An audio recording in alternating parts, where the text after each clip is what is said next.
So the third little sequence is actually from my advanced training course that I run over a weekend, but I also have an online version of it as well. And what I've done is I've taken a short lesson from my online course, just so you can see how we do it. But also it's quite good fun. You're going to work on the inside arm of somebody. So your model or your friend or whoever is still lying on their back, and you're going to have a little go at this. Now the balance is quite hard. You probably saw that in the first example I showed when I was walking on the feet. It is hard to balance, especially to begin with. So you may choose not to stand on their hand, and also check with them. I think sometimes we feel it's going to hurt them much more than it really does, and actually it feels really, really good for the person who you're standing on, because the arms get really, really tired. And if you do have a therapist friend or yourself, actually it's great to have somebody compress into the tissues here, particularly up here into the inside of the shoulder. It can really help just release. So remember, you always need to go very slowly and take your time. Don't rush into any of these things. But have a little look at this next lesson and see how you get on.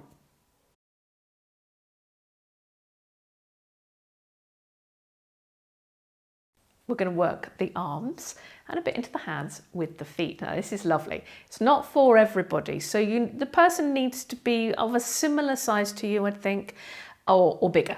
But it can be amazing. Does depend on your balance though. It requires a little bit of balance. If you're struggling with your balance, think about possibly even having like a walking stick or something, a pole that you could hold on to. Some people have something hanging from the ceiling. I've never been a big fan. I've always thought about it and never quite got round to doing it. Or you can just try with normal balance, or you don't need to put your foot on their hand. So you could have the other foot on the mat. It's not quite as good, doesn't feel quite as nice. So give this a go. It might take a little practice. Also might take me a little bit of balance to get my foot into the right place, because it's something you definitely need to think about as you're doing it. But it does feel great, and the feedback is usually fantastic from this. So I'm going to place my foot on Karen's hand. So just here. So rather than the whole of my heel, it's more the ball of my foot. So I still got some weight coming down through my heel onto the mat. This does depend on relative size, of course. So get our balance right, hopefully. And then I might just be quiet for a moment. And then we place the other foot here into the pecs, basically. And this actually could be just all we do. It's quite nice because you can really put some pressure down. You can access a little bit of pec minor as well, under pec major there, if you get the action right, sort of through the joint of the big toe. There can be some direction of pressure. And then once we've done that stretch, much as we do with the legs, just going to walk that foot down the arm. So inside energy lines of the arm. Obviously, as we come down to the wrist, we don't have too much pressure. Walking back up.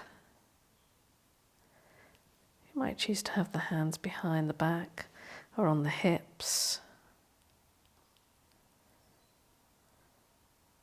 Allow the time to sink in.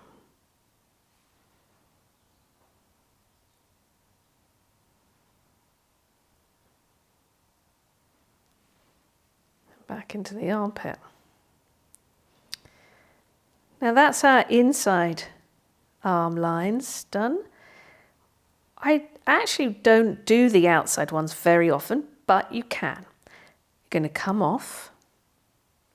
Oh, releasing some pressure there through. I'm just going to pick up the hand, see, just shake it and place it back down so we're access more to the outside energy lines. Now here, you've just got to be a little bit careful because you don't want to be pushing down here onto the top of the hand, compromise the wrist there. So you're going to be more into the fingers, or you may choose not to have the foot on the hand at all. How are your fingers there? It's okay? Okay. So we're going to do the same idea.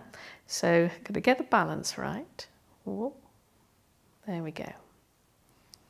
So we start off more or less in the same place, except coming at it from a different angle.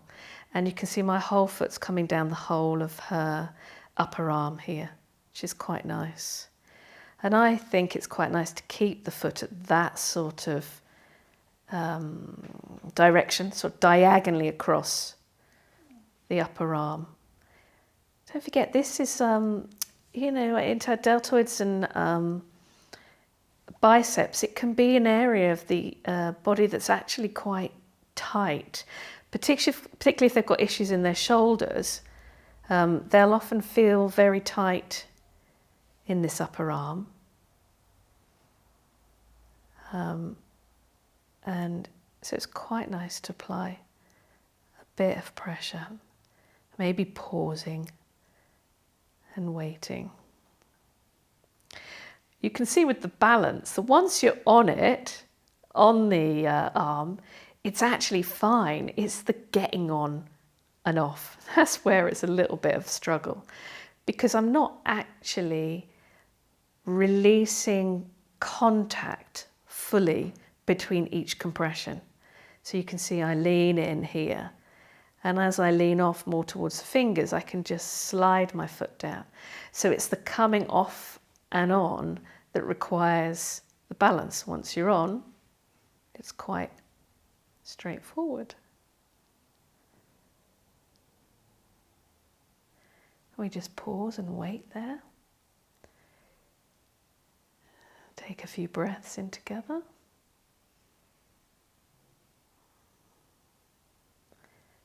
And then I can come off. So at that point, of course, you can come off and they almost feel like you're still standing there. They're still sort of assimilating what you've done. So it's very easy at that point to walk over to the other side and get the arm ready, the other arm ready to work on that arm. And I tend to like to do things, do the routine or put it into the routine in that way. So I tend to work both arms, one arm, then the other. But, you know, just put it in when you want to, when you feel like it's the right time. So you've learnt 3 little sequences that we use. Maybe you had a little go, maybe you didn't, maybe you just watched. But I don't know, have a go when you can, it would be great. Here at Central School of Massage, we run a number of courses in Thai massage. It's my passion, is Thai massage, and that's what I've always really practiced mostly and have taught. So if you're interested in learning some Thai massage, you can start by coming along to a workshop. We have them regularly through the year, and it's just a little introduction to give it a go. If you know this is going to be for you, and it's a fantastic way to work, let's face it, we run a certificate course that's accredited by FHT. The course is in person or online. So you can come here and learn it, or you can learn it at home. We teach everyone through video, but also we have Zoom calls as well. So it's great, you can still build up that little community and check in and ask lots of questions. And through the course, we show you how to work in a fundamentally different way, probably from how you've worked before. You get to use your whole body, and we can really help you open your body up so that you get a real benefit from working and feel great at the end of the day of massaging rather than feeling like your back's killing you. And it's such an amazing way to work. And hopefully you've seen a little bit of that in the first 2 little sequences we taught, because that is part of the certificate training. Following from that, if you know that this is the thing for you and once you've done the certificate training, we do offer more advanced training, either here in the cabin or again you can learn online. And you saw that little snippet, little sequence at the end working on the arm, and that's from one of our advanced courses. There's loads more to check out. My website is centralschoolmassage.com, and you'll be able to see all the details on the different versions of Thai massage. If you're not so keen on learning on the floor, but you want to try some of those moves on the couch, you want to see and get some of the benefit that you get from working on the floor, I do also offer a table Thai stretch massage course, again accredited by FHT. And again, you can do that in person here or online. So I really hope to see you on one of our courses, and I really hope you come and explore Thai massage a little bit more.